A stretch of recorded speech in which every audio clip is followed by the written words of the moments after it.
This is Bogie with the Young Gifted and Black Entrepreneurial Awards. I'm here with one of our 2016 honorees, Lilian Ajayi. How you doing? Good. I love how you pronounce my last name. Nailed it. Listen, you are presented with the Philanthropist Awards this year. So how does it feel to be getting an award? I mean, it feels fantastic. I feel truly honored. It was a pleasant surprise. I was actually in Nigeria when I got the email notification from you guys, and I'm truly delighted, and I hope that my actions and my true intentions with GC4W continues to inspire other people to come out and do what they love, right? Yes. So let everyone know, what is the GC for Women? Yeah, so Global Connections for Women Foundation, GC4W is the abbreviation. Our mission is to connect, educate, and empower women and youth around the world. Last year, our commitment was to 100,000 women and youth around the world, and we surpassed our goal.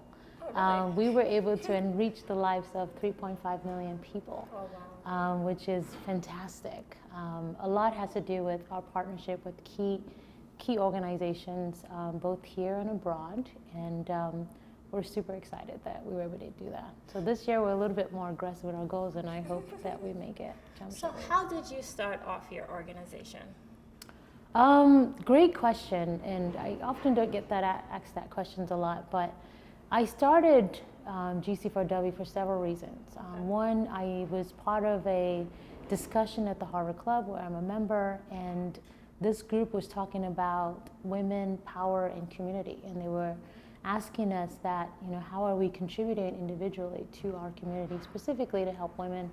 And so I posed the question about how are we connecting women both internationally and here in the US, and they were like, oh, there's no organization that does that, like in the way that I described it when I made that statement.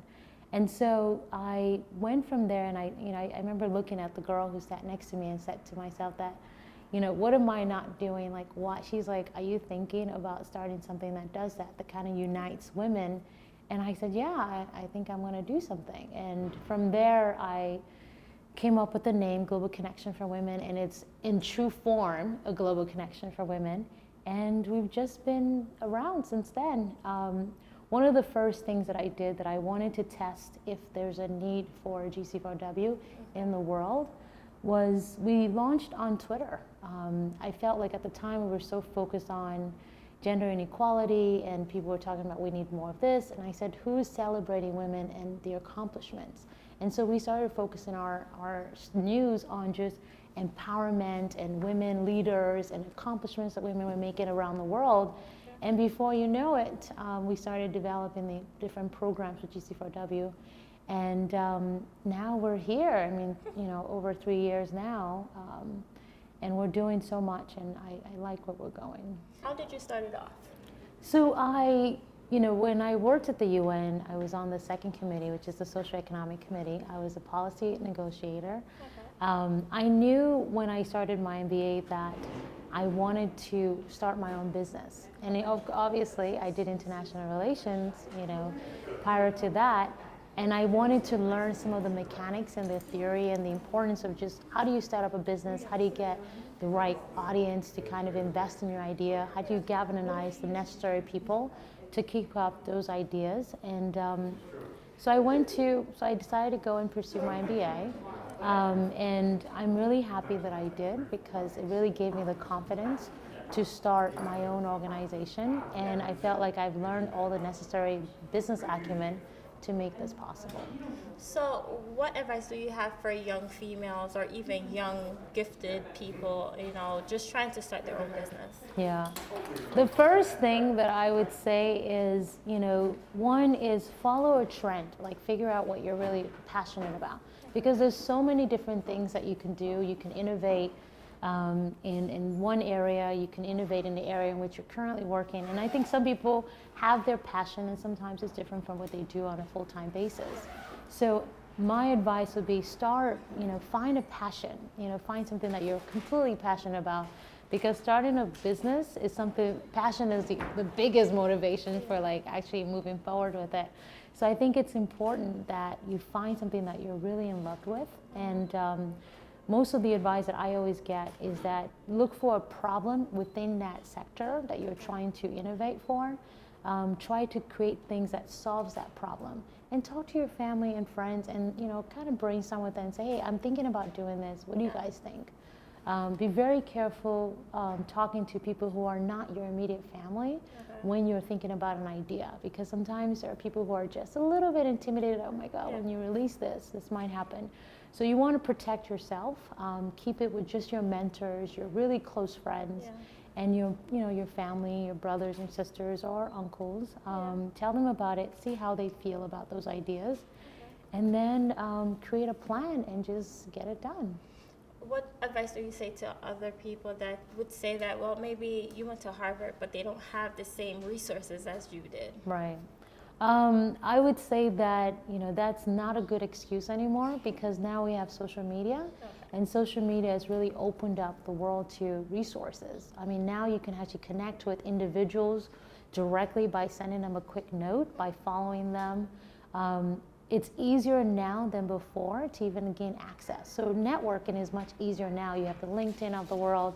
So don't limit yourself and say, oh, because I went to a particular school, I don't have the same resources as the person. Take advantage of what's around you, and feel confident enough to reach out and start the connections. Okay. So let's talk a little bit about the Women's Day Awards that you had in March last year. Yes. GC4W International Women's Day Awards. It's something that I always enjoy doing year after year. Last year it was at the Library of Congress, and we honored Dr. Joyce Banda, Wendy Diamond, Congresswoman Barbara Lee, a handful of really remarkable women who are leaders in their own right. These are women who are changing the wave. They're a trend center, and they are not afraid to take risk. And I feel like women, young women, older women, women in between ages, are looking for inspiration. And I felt like those individuals that we honored are truly an inspiration to all of us. One particular person that we were unable to honor was a doctor from Nigeria who was one of the very few females who were around during the Ebola crisis in Nigeria. So she passed away because she contracted the disease, but we honored her colleague, and we're part of a program that's doing something for her in Nigeria this year. So I'm really excited about that. Yeah. So what does this award mean to you overall? Because you've gotten awards in the past, but what makes this award special? This, it's a great question. This award is very, very, very special to me. It's a validation that what I'm doing, my mission to help people, it's something that's been acknowledged and appreciated by my community. I think that there's a lot of women and males who are doing things around the world, both domestically and internationally, that sometimes they need to be recognized for their effort, just as a way of motivating them that keep going. It's a gentle affirmation saying that you're on the right track. We're proud of you. So I feel truly honored about this award. I'm dedicating this award to my late grandmother who died last year, October. One thing that I learned from her is, the sense of community. My grandmother cared about her community. She was a member of a church. She was a leader in a church. And I saw her all throughout just do things for our community. So that same lesson was passed on to my mom, Chief Lilian Ajayi, who also is a community leader. And now I didn't even know that I was going to be in this role, but I really enjoy helping people. And it brings me so much joy to connect women to resources, to education access, and things like that. Do you felt like it was a lot of pressure, your grandmother, your mother, and also your sister, So do you feel like it's a lot of pressure in your household, to do community service or to give back? No, I mean, it's a good question, and it's quite sincere to ask. I don't think there was a lot of pressure for us to do something.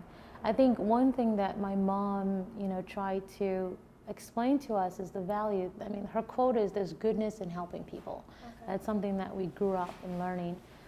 But she's like, find your space. So I have two sisters. One is Denise Mabaji Williams, who's an author, and she's also a writer. She has her own blog called Working Mom in 20s. And then I have another sister named Tiffany Ajayi, who's going to be married soon. I'm excited about that. She is a scientist, we call her, and she works in that. So we all have our own passion in different fields, right, in different interests. But the commonality is that we're doing things that's going to help people become the better self, right? And so there's no pressure. It's just something that she kind of kept with us. And for me, it's just my own natural passion to help. My mom was a single parent mom. And so I wanted to help women like herself who don't have, you know, the support of two-parent household, right? And I think a lot of the women that we support are single parents as well. Okay. Well, I want to congratulate you on your success, and you know, we look forward in seeing you at the 2016 YGB Entrepreneurial Awards, February 24th. And I just want to say that thank you so much for the honor. Thank you, YGB, for honoring me and all the other honorees on the list. I mean, everyone is fantastic. I have a few friends there, Lola Ogunaike, Janelle, Hazelwood. I look forward to receiving awards with the rest of us. And thank you so much for making the time to meet with me. No problem.